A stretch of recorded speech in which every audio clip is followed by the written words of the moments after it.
Hello everyone, this is Siraj Khan and I welcome you all on behalf of Professor Ram Meghe College of Engineering and Management, Batera. In today's lecture, we are going to see last topic of first unit of M3. It is Legendre's linear differential equation. In previous videos, in previous lectures, we have seen methods for finding CF, methods for finding PI, different cases for finding PI, then method of variation of parameters for getting the solution of linear differential equation with constant coefficient. After that, we have seen Cauchy's linear differential equation, and now it is Legendre's linear differential equation. So let's see what is different in Legendre's linear differential equation. Again, it's a special type of linear differential equation, but it is slightly different from Cauchy's linear differential equation. Cauchy's और Legendre's दोनों में एक थोड़ा minor change है, ठीक है? So the differential equation of the form a0 into ax plus b bracket cube d3y by dx cube plus a1 into ax plus b bracket square into d2y by dx square plus a2 into ax plus b dy by dx plus a3y equal to capital F of x, where a0, a1, a2, a3 are constants, is known as Legendre's linear differential equation. Now, what is change here? तो change check करने से पहले इसे operator D में convert कर लेते हैं, so that at A time फिर वो ऑपरेटर डी में अगर प्रॉब्लम आता है या फिर D Y by D X के फॉर्म में भी अगर प्रॉब्लम आता है तो दोनों को एट ए टाइम मैं आपको एक्सप्लेन कर सकता हूँ कि how to identify the type. So converting it in terms of operator D, so using operator D, it can be written as a0 into ax plus b bracket cube as it is d3y by dx cube. It will become capital D cube y. d2y by dx square, it will become capital D square y. And dy by dx, it will become capital dy. Remaining all terms are as it is without any change. Now taking y common from left hand side, जो हमारा practice है as usual, left hand side से हमें dependent variable y को common लेना है. तो ये हमने वेरिएबल y को कॉमन ले लिया. Remaining all terms are as it is. Now look on this equation. What we are having, it is not standard linear differential equation with constant coefficient.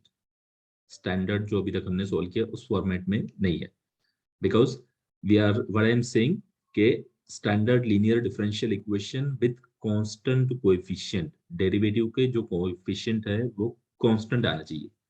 तो अभी a0, a1, a2, a3 these are the constant, but these are not only the coefficient.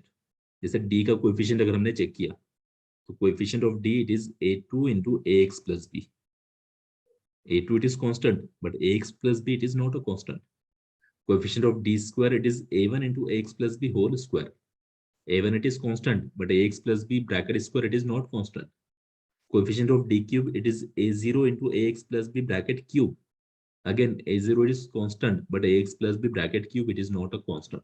Means ये तो clear हो गया कि it is not linear differential, it is not a linear differential equation with constant coefficient. यहाँ पे coefficient constant तो नहीं है, means इसका हम CF PI directly find out नहीं कर सकते. ठीक है.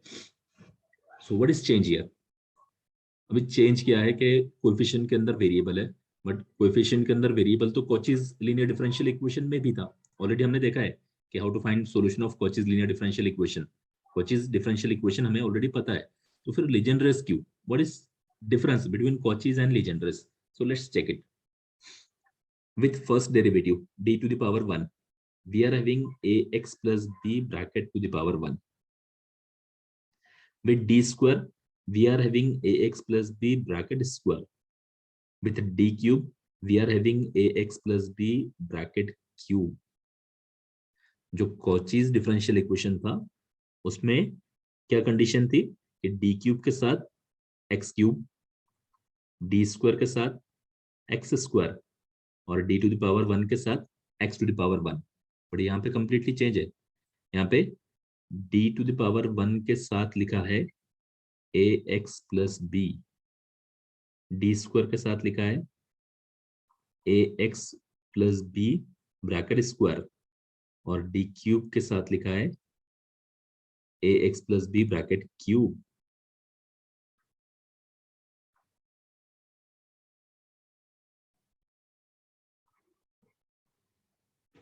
ठीक है. So this is the difference between Legendre's differential equation and Cauchy's differential equation.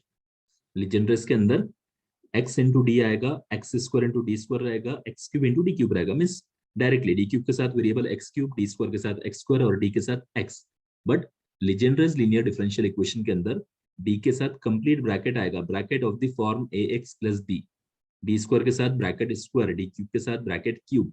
तो इसमें चेंज क्या हो सकता है, a and b these are the constant, तो ए एक्स प्लस बी जो ब्रैकेट यहाँ पे लिखा है, तो ए एक्स प्लस बी का वैल्यू चेंज हो सकता है problem to problem. A x plus b it's just an format, ये मैंने सिर्फ एक फॉर्मेट आपको बताया है। A x plus b it's just an format, a and b these are the constant, तो कांस्टेंट के वैल्यूज यहाँ पे चेंज हो सकती है। तो ए एक्स प्लस बी की जगह पे जो ब्रैकेट है वो डिफरेंशियल इक्वेशन के अंदर ऐसे आ सकता है, ट्वाइस एक्स प्लस थ्री,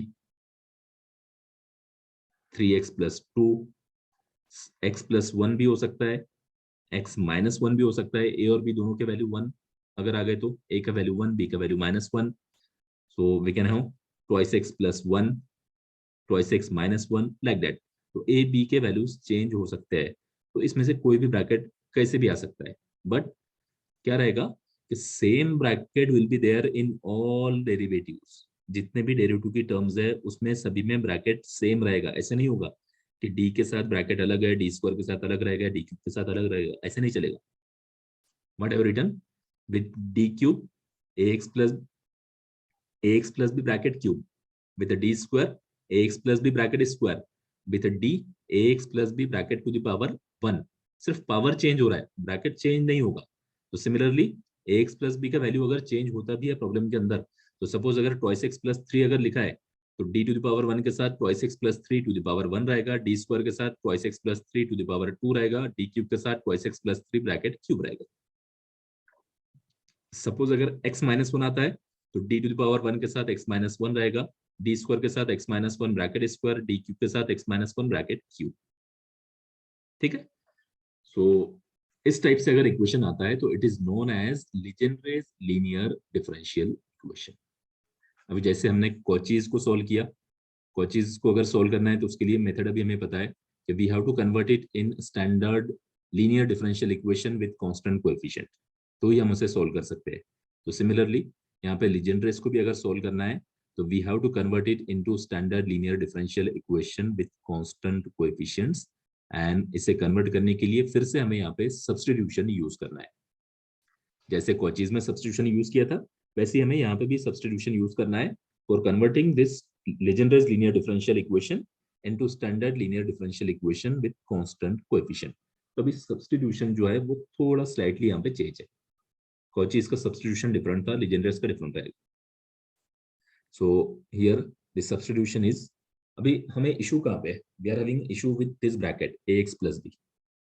अगर सपोज ये ब्रैकेट ax प्लस बी अगर नहीं आता है तो फिर तो जो डिफरेंशियल इक्वेशन रहेगा वो स्टैंडर्ड फॉर्मेट में आ जाएगा, डेरिवेटिव का जो कोएफिशिएंट रहेगा वो सिर्फ a0 a1 a2 means constant रहेगा। We are having issue with this bracket ax plus b, ये ब्रैकेट जो है ये प्रॉब्लम क्रिएट कर रहा है, तो हमें ये ब्रैकेट को ही चेंज करना है, ax प्लस बी को हमें यहाँ से रिमूव करना है। तो सब्स्टिट्यूशन जो रहेगा, स्टार्टिंग जो रहेगी ये डायरेक्टली ब्रैकेट से होगी कि we will substitute here ax plus B equal to e to the power z, complete bracket ax plus B equal to e to the power z।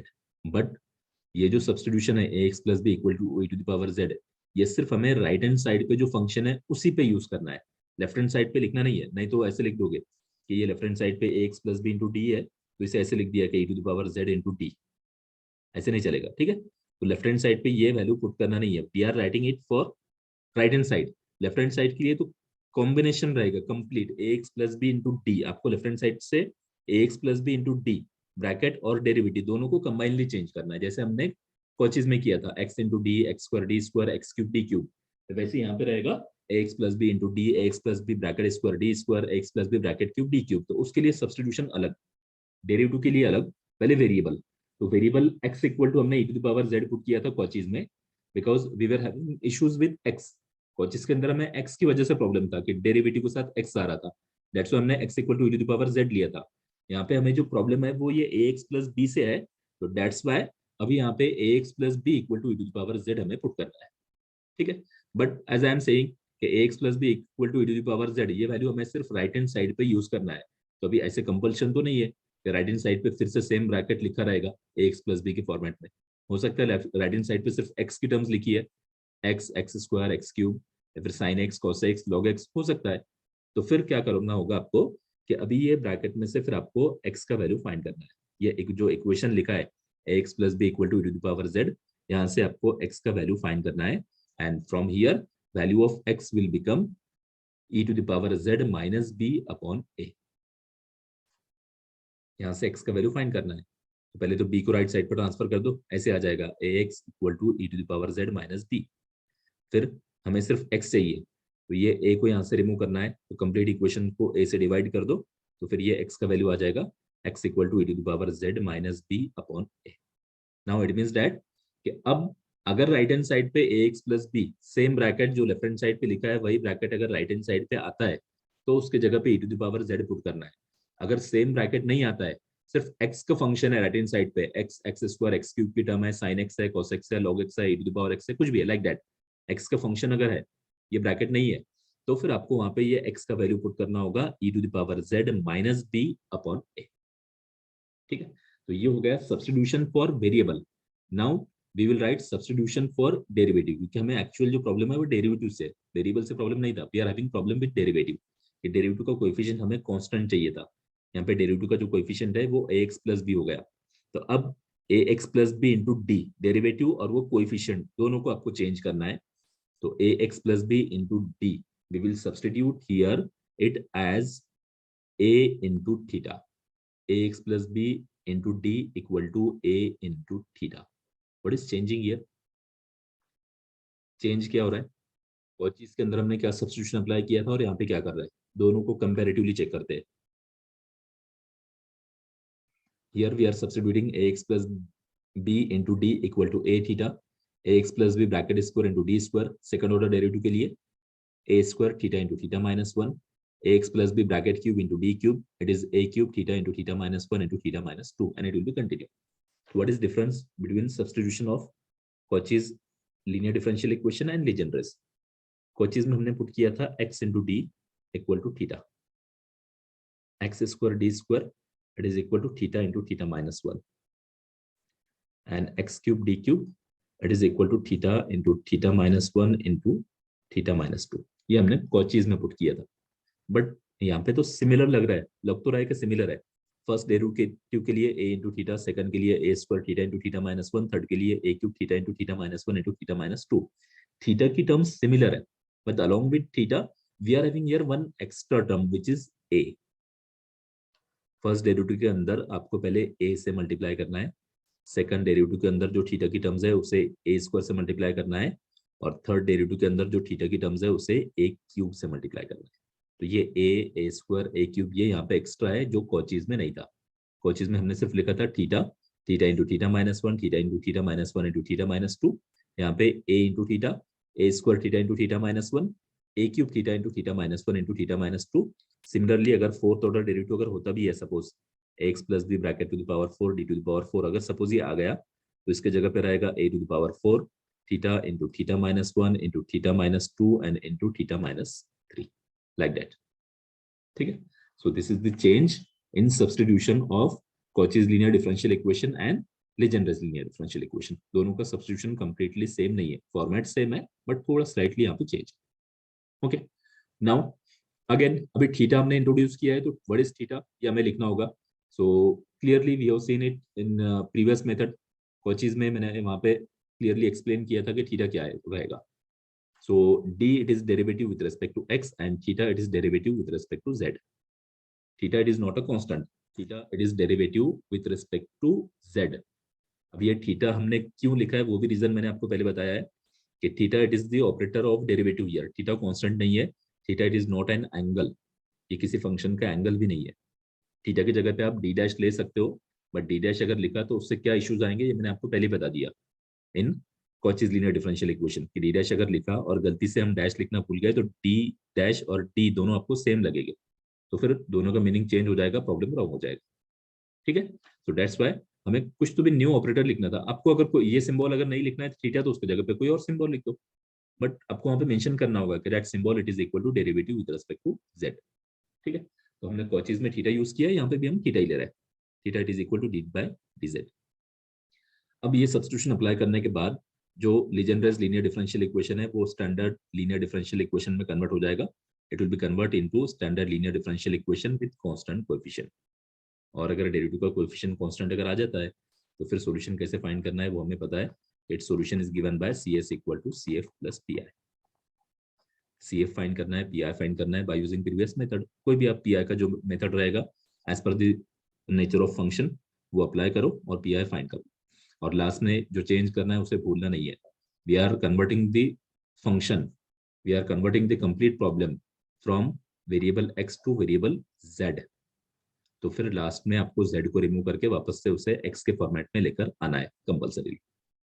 Okay, so taking one problem based on it, we have to solve 3x plus 2 bracket square d2y by dx square plus 3 times 3x plus 2 dy by dx minus 36y equals to 3x square plus 4x plus 1. So using operator D, it can be written as the operator D. पहले तो as usual हमें operator D के format में लेकर आना है. So it will become d2y by dx square, it will become capital D square y. dy by dx, it will become capital dy. Remaining all terms are as it is. Left hand side right hand side के remaining किसी भी term में change नहीं किया है, सिर्फ operator D हमने यहाँ पे यूज किया. Now we know that after converting the problem in terms of operator d, now we have to take variable y common from left hand side. तो ये वेरिएबल y हमने लेफ्ट हैंड साइड से common ले लिया. Remaining terms inside the bracket, right hand side as it is. Now check this equation. It is not linear, it is not a linear differential equation with constant coefficient. अभी यहाँ पे coefficient जो है derivative के वो constant नहीं है. First derivative अगर हमने चेक किया तो d का जो कोएफिशिएंट है it is 3x plus 2.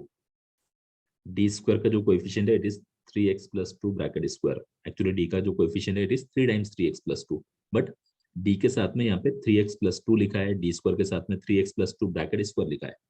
Coefficient constant नहीं है, मींस डायरेक्टली इसका सॉल्यूशन नहीं आएगा. तो फिर एक तो कोचीज हो सकता है या फिर लीजेंड्रेस हो सकता है, दोनों में से कोई भी. कोएफिशिएंट कांस्टेंट अगर नहीं आता है तो एक तो फिर कोचीज रहेगा या फिर लीजेंड्रेस रहेगा.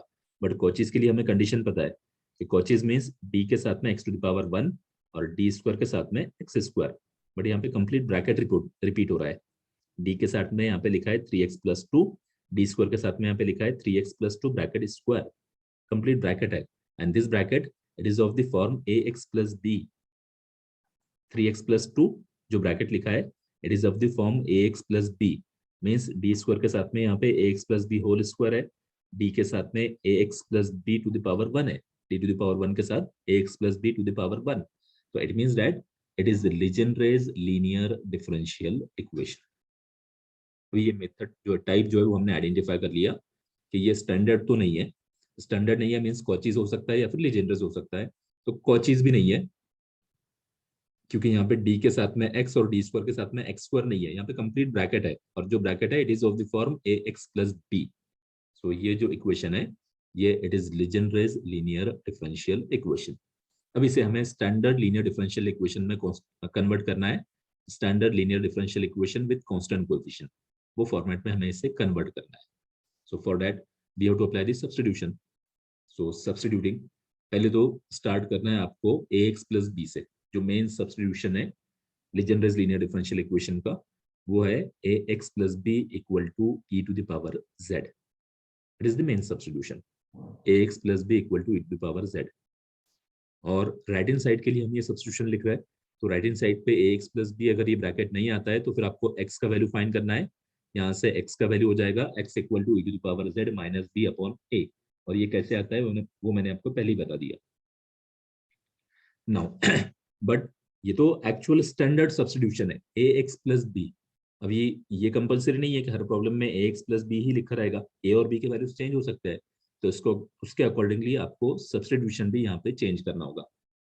कोचीज के अंदर सब्स्टिट्यूशन फिक्स है.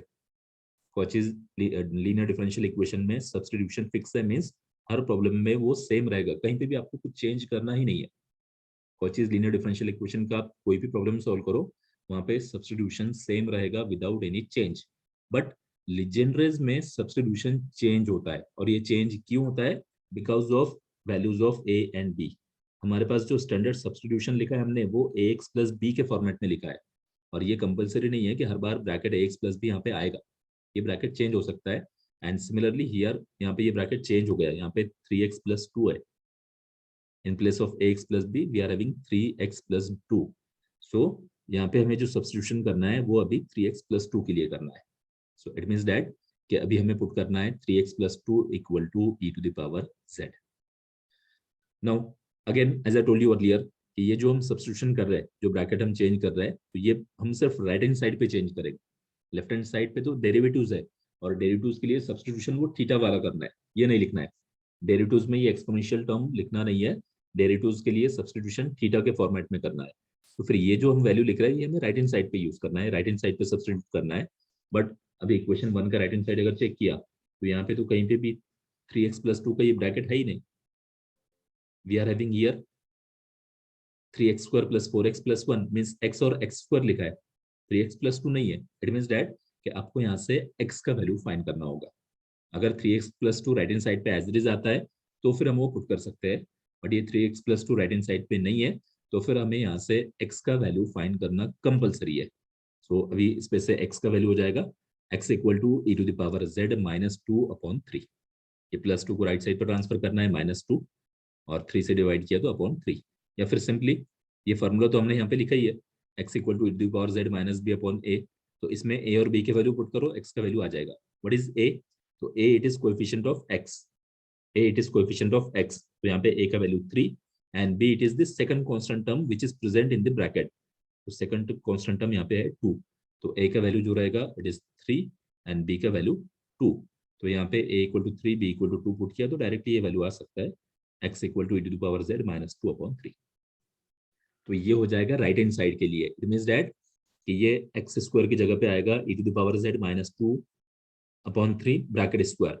ये x की जगह पे आएगा e to the power z minus 2/3. तो ये हो गया substitution for right hand side. अब देखना है substitution for left hand side. तो लेफ्ट हैंड साइड पे हमें प्रॉब्लम कहाँ पे हो रही है? We are having problem with this bracket 3x plus 2 into d. ये प्रॉब्लम है कि d का जो कोएफिशिएंट है वो वेरिएबल नहीं चाहिए, हमें कांस्टेंट चाहिए. सो अब 3x plus 2 into d और 3x plus 2 bracket square into d square, ये दोनों के लिए सब्स्टिट्यूशन. हमने इंट्रोडक्शन के अंदर सब्स्टिट्यूशन जो लिखा है वो अप टू थर्ड ऑर्डर तक लिखा है, ax plus B bracket cube into d cube. But अगर प्रॉब्लम अगर सिर्फ सेकंड ऑर्डर का है तो आपको सब्स्टिट्यूशन सेकंड ऑर्डर तक ही अप्लाई करना है. थर्ड ऑर्डर अगर प्रॉब्लम में नहीं है तो वो लिखना भी नहीं है. ठीक है. सो अभी आ जाते हैं डेरिवेटिव के लिए सब्स्टिट्यूशन.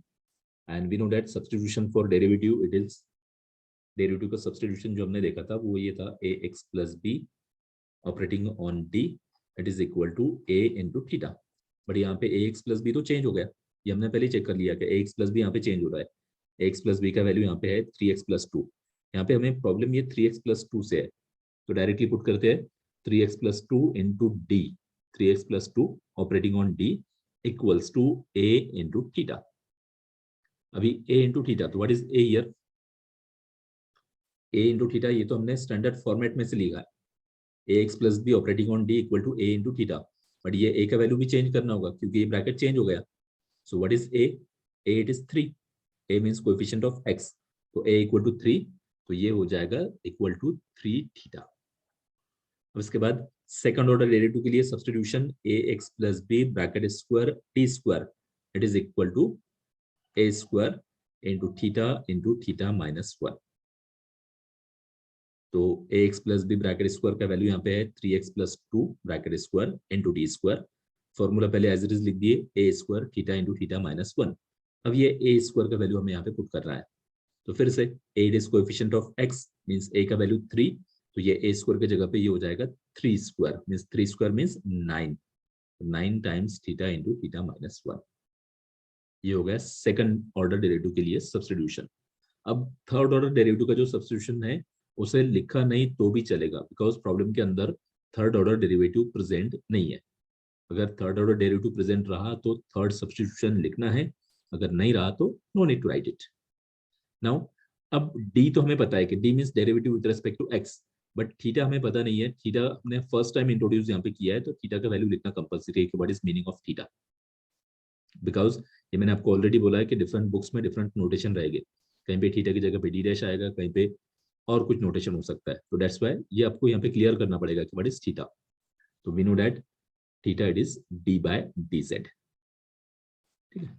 सो अभी ये सब्स्टिट्यूशन हमें अप्लाई करना है इक्वेशन 1 पे। सो for that I am again showing you equation number 1। Equation जो हमने सिंप्लीफाई किया था ऑपरेटर डी के फॉर्मेट में, तो इक्वेशन 1 में हमें सब्स्टिट्यूशन करना है। सो राइट हैंड साइड 3x² तो ये हो जाएगा 3 times e⁻z minus 2/3 bracket square plus 4x तो 4 times e⁻z minus 2/3 and plus 1 as it is. ये हो जाएगा राइट हैंड साइड पे। Left hand side 3x plus 2 into d. So इसके जगह पे आएगा ये 3 जो है ये एज इट इज रहेगा 3x plus 2 into D. It will become 3 theta. A theta है, ए का वैल्यू 3 तो यहाँ पे 3 थीटा हो जाएगा। 3x plus 2 bracket square into d square तो it will become a square means 9 times theta into theta minus 1। ठीक है, तो ये हो जाएगा लेफ्ट हैंड साइड पे सब्स्टिट्यूशन और ये right hand side. So same thing writing it here. Equation 1 में पहले मैंने यहाँ पे एज इट इज लिख दिया। Now applying this substitution. So 3x plus 2 whole square D square, इसके जगह पे वैल्यू आ जाएगा 9 times theta into theta minus 1।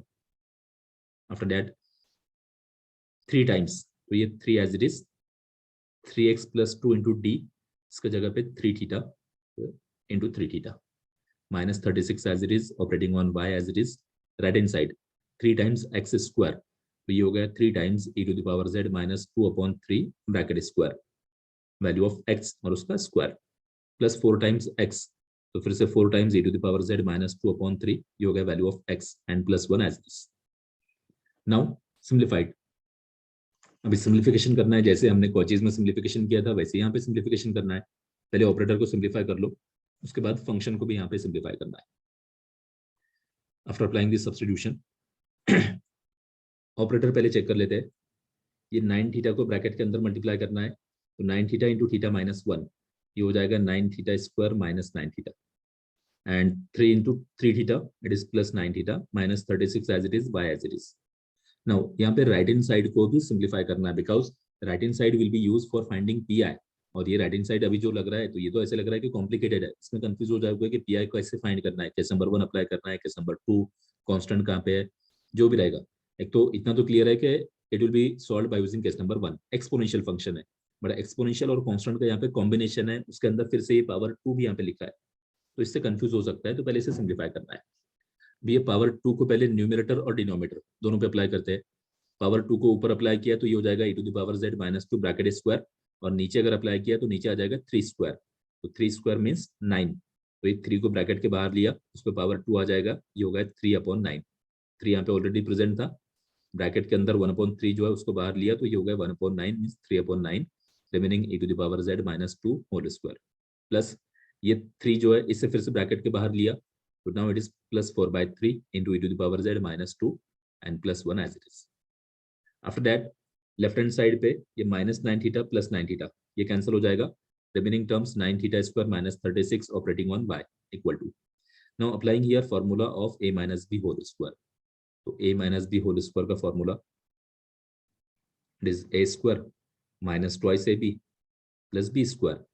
तो a स्क्वायर मीन्स e⁻z का स्क्वायर और e⁻z का अगर हम अगेन स्क्वायरिंग अगर करते हैं तो पावर्स को मल्टीप्लाई किया तो ये हो जाएगा e⁻²z तो ये हो गया first term e⁻²z minus twice ab तो ट्वाइस e⁻z इंटू 2 तो ये हो गया minus 4 e⁻z middle term and plus b square means plus 2 square तो ये आ गया प्लस 4।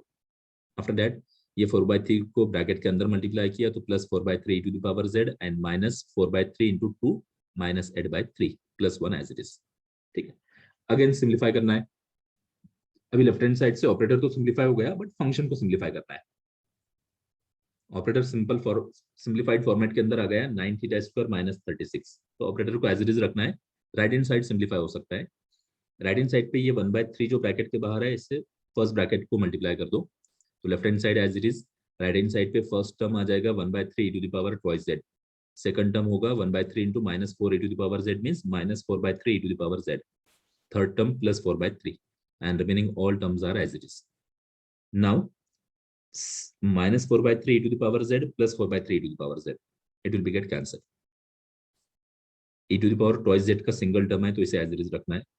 अब जो रिमेनिंग टर्म्स है वो सिर्फ कांस्टेंट है, कांस्टेंट 4/3, इट इज +4/3 -8/3 एंड +1। इसको आप डायरेक्टली कैलसी में लिया तो भी चलेगा, +4/3 -8/3 +1। इसको अगर सिंप्लीफाई किया तो इसका वैल्यू आएगा -1/3। ठीक है, first term as it is 1/3 to the power twice z. Constant terms को कैलसी से कैलकुलेट किया तो चलेगा डायरेक्टली, +4/3 एंड -8/3 +1, तो ये वैल्यू हो जाएगा -1/3। मिडिल टर्म्स तो कैंसिल हो। तो अभी ऑपरेटर लेफ्ट हैंड साइड का ये भी सिंप्लीफाई हो गया, फंक्शन राइट हैंड साइड का ये भी सिंप्लीफाई हो गया। So equation it is in simplified format, so mark it as equation number 2। अब डेरिवेटिव का जो कोएफिशिएंट है वो चेक करते हैं कि what is the coefficient of derivative. Simplify होने के बाद अब हम इसे चेक कर लेंगे। सो what is derivative here, derivative means here theta. तो थीटा स्क्वायर का जो कोएफिशिएंट है इट इज 9 और y it is the main function, y का जो coefficient it is also constant 36। अगर ये y को अंदर मल्टीप्लाई भी किया तो y का कोएफिशिएंट 36 मींस डेरिवेटिव का जो कोएफिशिएंट है वो कांस्टेंट है, y का जो कोएफिशिएंट है वो भी कांस्टेंट है, means now it is converted to standard linear differential equation with constant coefficients. अब जो डेरिवेटिव के कोएफिशिएंट है वो कांस्टेंट आ गए, वेरिएबल y का जो कोएफिशिएंट है वो तो ऑलरेडी कांस्टेंट ही था। ठीक है, so therefore its complete solution is given by CS equal to CF plus PI। तो यहाँ तक स्टार्टिंग में इतना चेंज था, जैसे हमने कोचीज में चेंज किया था वैसे लीजेंड्रेस में, सिर्फ सब्स्टिट्यूशन चेंज है, मेथड वही है। तो इतना स्टार्टिंग चेंज था, इसके आगे का मेथड अभी आपको पता है कि how to find the CF, how to find the PI, ये ऑलरेडी हमें पता है। Okay, so first part we will find CF। अभी CF के लिए हमें चाहिए auxiliary equation.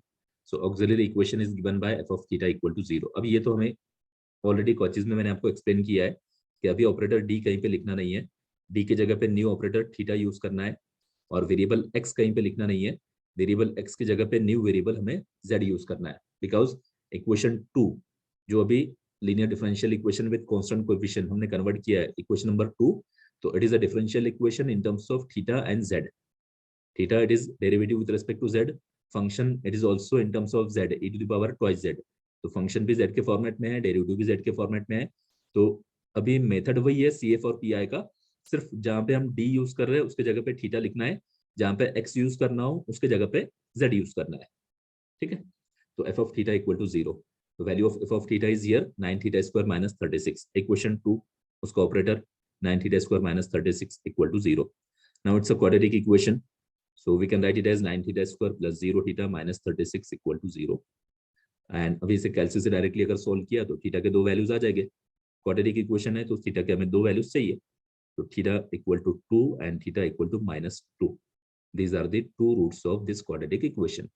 Now roots are real and different, roots जो है 2 -2 रियल वैल्यूज है और दोनों भी डिफरेंट है, अलग अलग है, तो therefore roots are real and different, so CF it will become first root के लिए, फर्स्ट रूट इट इज +2, तो इसके लिए आ जाएगा C1 e to the power twice x, but x use करना नहीं है, we are using variable z क्योंकि इक्वेशन वो z के फॉर्मेट में है।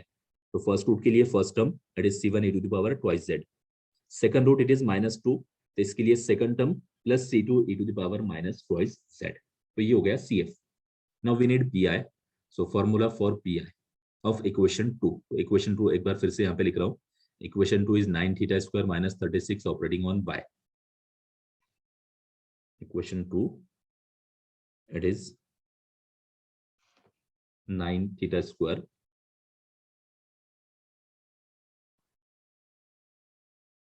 minus 36 operating on y, it is equal to 1/3 e to the power twice z minus 1/3, 1/3 e to the power twice z and minus 1/3। ये है इक्वेशन 2 जो हम सोल्व कर रहे हैं। तो PI का पहले formula, PI it is equal to 1/f of theta operating on capital F of z। तो D के जगह पे हम थीटा यूज कर रहे हैं और x की जगह पे हम z यूज करना है, तो फॉर्मूला हो गया 1/f of theta operating on capital F of z।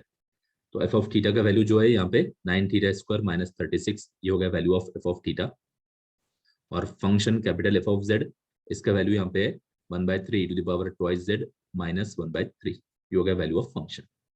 ठीक, नाउ 1 by 1 ऑपरेटर को फर्स्ट टर्म और सेकंड टर्म दोनों पे सेपरेटली अप्लाई करना है।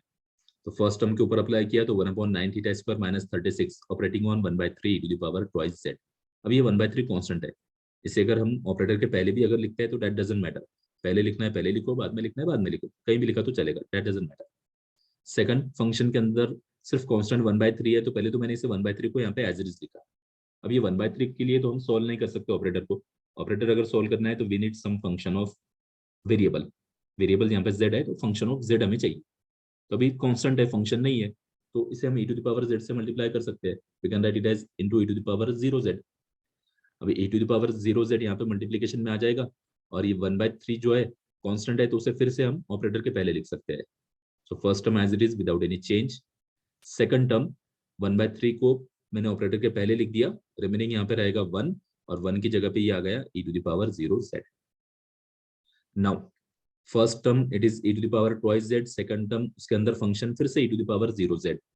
इट मींस दैट कि दोनों भी टर्म्स को हम केस नंबर 1 से सॉल्व कर सकते हैं, and by using case number 1 we have to replace d by a। तो d की जगह पे यहाँ पे हम theta by a, new operator theta है तो थीटा को a से रिप्लेस करना है। तो वैल्यू ऑफ a क्या है पहले चेक कर लेते हैं। For first term, first function और first exponential term e to the power twice z, तो फर्स्ट टर्म के लिए a का जो वैल्यू है a equal to 2, and second term e to the power 0z, इसके अंदर जो z का कोएफिशिएंट है 0, means here a equal to 0। तो फर्स्ट टर्म के अंदर a इक्वल टू 2 पुट करना है, सेकंड टर्म के अंदर a इक्वल टू 0 पुट करना है। तो पहले first term 1/3 as it is 1/9 theta square, तो थीटा स्क्वायर की जगह पे ये आ गया 2 square, value of a it is 2, minus 36 as it is, function as it is. उसके बाद second term -1/3 as it is 1/9 theta square, तो थीटा की जगह पे ये हो गया 0, सेकंड टर्म के लिए a का value 0, minus 36 as it is, function as it is. Now we have to simplify it.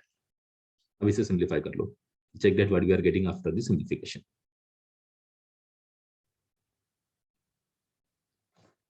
So in first term denominator is going to be 0. अब ये denominator 0 आ रहा है, ये तो मैंने यहाँ पे लिख दिया, but we have to check it.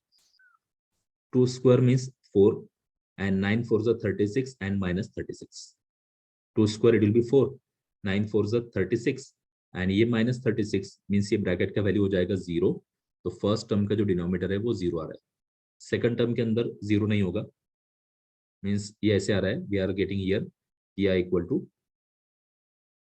1/3 into 1/0 e to the power twice z first term and minus 1/3, 9 into 0 it is 0, remaining term 1/-36 operating on e to the power 0z, ये सेकंड टर्म ऐसे आ रहा है, first term and second term. तो first term का जो denominator है वो 0 आ रहा है। अब डिनोमिनेटर अगर 0 आता है तो क्या करना है हमें पता है, if you are getting denominator 0 then we have to multiply that term by x, x से मल्टीप्लाई करना है और ऑपरेटर का डेरिवेटिव लेना है, बट यहाँ पे x नहीं है, x की जगह पे हम जो वेरिएबल ले रहे हैं वो z है, तो अभी z से फर्स्ट टर्म को मल्टीप्लाई करना है और ऑपरेटर का डेरिवेटिव लेना है। तो operator is f of theta, तो उसका डेरिवेटिव हो जाएगा f डैश ऑफ थीटा। तो first term p it is equal to 1/3 as it is, z से मल्टीप्लाई किया और f ऑफ थीटा का डेरिवेटिव नीचे आ गया 1/f dash of theta operating on e to the power twice z as it is. इसके बाद second term, तो सेकंड टर्म में क्या आएगा, लेट्स चेक इट। ये -1/3 एंड 1/-36, तो minus and this minus it will become plus, तो ये हो जाएगा 1/3 into 1/36 e to the power 0z। तो second term 1/3 into 1/36 e to the power 0z और ये प्लस हो गया, ठीक है। अब यहाँ पे हमें f डैश ऑफ थीटा का वैल्यू चाहिए, तो उसके लिए पहले f of theta, here f of theta it is 9 theta square minus 36, so f dash of theta, तो 9 थीटा स्क्वायर का डेरिवेटिव आएगा 18 थीटा माइनस 36 का डेरिवेटिव 0, तो अभी ये f डैश ऑफ थीटा की जगह पे हमें 18 थीटा पुट करना है।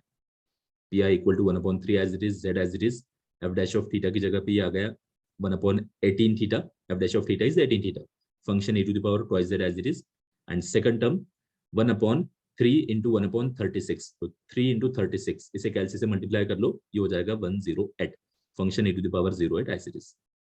नाउ फर्स्ट जो टर्म है इसके अंदर भी थीटा प्रेजेंट है, इट इज नॉट 180, ये आपको ऐसा लगेगा कि ये 180 है, 0 नहीं है, इट इज 18 थीटा, तो थीटा प्रेजेंट है मींस डेरिवेटिव प्रेजेंट है, जब तक डेरिवेटिव रिमूव नहीं होगा तब तक हमें इसे सॉल्व करना है।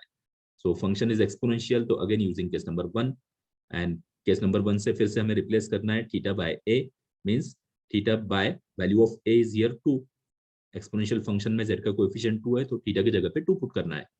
तो फर्स्ट टर्म के अंदर ये हो गया 18 थीटा की जगह पे आ गया 18 into 2 function as it is, और second term 1/108 e to the power 0z it is 1, तो ये अभी रिमूव हो जाएगा, इसका काम हो गया, इसको रिमूव कर दो, ठीक है।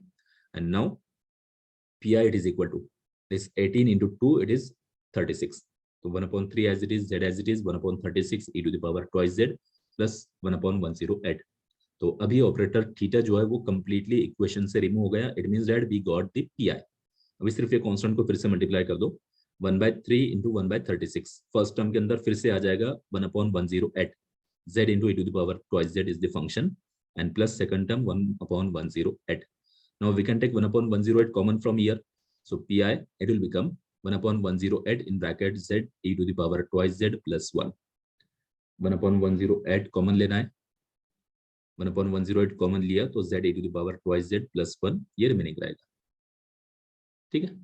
सो ये हो गया P I, but it is the P I of equation 2। तो अभी पहले इक्वेशन 2 का सोल्यूशन लिख देते हैं। Therefore solution of equation 2 is, equation 2 means जो हमने कांस्टेंट कोएफिशिएंट में कन्वर्ट किया था थीटा के फॉर्म में और z के फॉर्मेट में, उसका सोल्यूशन हम यहाँ पे लिख रहे हैं। It is C S equal to C F plus P I, तो C S equal to value of C F and plus value of P I. But ये सोल्यूशन फाइनल नहीं है, it is not the solution of given differential equation, and the reason is given differential equation was in terms of x, तो हमें final solution भी अभी x के format में चाहिए, z को यहाँ से रिमूव करना है। तो अभी z को रिमूव करना है तो सब्स्टिट्यूशन चेक करते हैं। व्हाट वी हैव सब्स्टिट्यूटेड, हमने पुट किया था 3x + 2 equal to e to the power z, ये वैल्यू हमने पुट किया था 3x + 2 equal to e to the power z, इस पे से हमने x का वैल्यू भी फाइंड किया था। तो अब अगर जो सॉल्यूशन हमने फाइंड किया है इसमें अगर e to the power z आता है तो उसके जगह पे डायरेक्टली 3x + 2 पुट कर दो, e to the power z अगर आता है तो डायरेक्टली 3x + 2 पुट कर दो। बट अगर सिर्फ z अगर आया तो फिर क्या पुट करेंगे, तो इस पे से अगर z का वैल्यू फाइंड करना है तो for that we can take log, ये हो जाएगा log of e to the power z equal to log of 3x + 2। अब ये z नीचे आ जाएगा, it will become z into log e, it is equal to log of 3x + 2। It means that log e का value तो 1 होता है, तो z it is equal to log of 3x + 2। तो e to the power z अगर solution में है तो उसके जगह पे 3x + 2 पुट कर दो, और अगर सिर्फ z अगर आता है तो उसके जगह पे log ऑफ 3x + 2 पुट करना है, ठीक है। सिमिलरली अभी simple e to the power z तो नहीं है, यहाँ पे e to the power twice z लिखा है, यहाँ पे e to the power -twice z लिखा है, यहाँ पे e to the power twice z लिखा है। तो e to the power twice z की जगह पे क्या पुट करोगे, तो सेम लॉजिक जो हमने कोई चीज में अप्लाई किया था, e to the power z means 3x + 2, तो e to the power twice z अगर है तो इसे हम ऐसे लिख सकते हैं e to the power z bracket square. अब ये जो e to the power z है यहाँ पे हम पुट कर सकते हैं 3x + 2। e to the power -twice z अगर है तो इसे ऐसे लिख सकते हैं e to the power z bracket to the power -2, और फिर से ये e to the power z की जगह पे हम 3x + 2 पुट कर सकते हैं। So applying these changes finally, so equation will become now complete solution it is equal to, पहले तो e to the power z के फॉर्मेट में कन्वर्ट किया, डायरेक्टली सब्स्टिट्यूशन अप्लाई करने से पहले ये जो e to the power twice z लिखा था इसको मैंने लिख दिया e to the power z bracket square. e to the power -twice z लिखा था, इसको मैंने लिख दिया e to the power z bracket to the power -2। And similarly 1/108 as it is z into e to the power twice z यहाँ पे भी लिखा था, तो इसको मैंने कर दिया z into e to the power z bracket square. अब e to the power z का वैल्यू पुट कर दो, cs it is equal to, first term it will become c1 into e to the power z का value 3x + 2, तो ये हो गया 3x + 2 bracket square as it is, e to the power z का value फिर से 3x + 2 bracket to the power -2 as it is, plus 1/108 as it is, z into e to the power z। तो पहले तो यहाँ पे हमें z का वैल्यू चाहिए, z का वैल्यू है log ऑफ 3x + 2, तो ये आ गया log of 3x + 2 into e to the power z, तो इंटू 3x + 2 उसका ब्रैकेट स्क्वायर, तो ये bracket square as it is and +1 as it is. So this is the required solution of given differential equation. Finally, पहले solution जो find किया वो z के format में था, अब हमने z को रिमूव कर दिया, now it is converted in terms of x. So it is the final required solution of given Legendre's linear differential equation. That's it. So in this way we can solve any problem by using the substitution of Legendre's linear differential equation. Same वैसी है जैसे कोची से solve किया था, वैसे इसे solve किया, सिर्फ सब्स्टिट्यूशन में थोड़ा सा चेंज है। Okay, so with that it is the last topic of unit number 1. तो यहाँ पे यूनिट नंबर 1 जो है वो कंप्लीट हो गया. Unit 1 it is completed here. It is the last topic of unit number 1. So with that we will stop here. Thank you very much.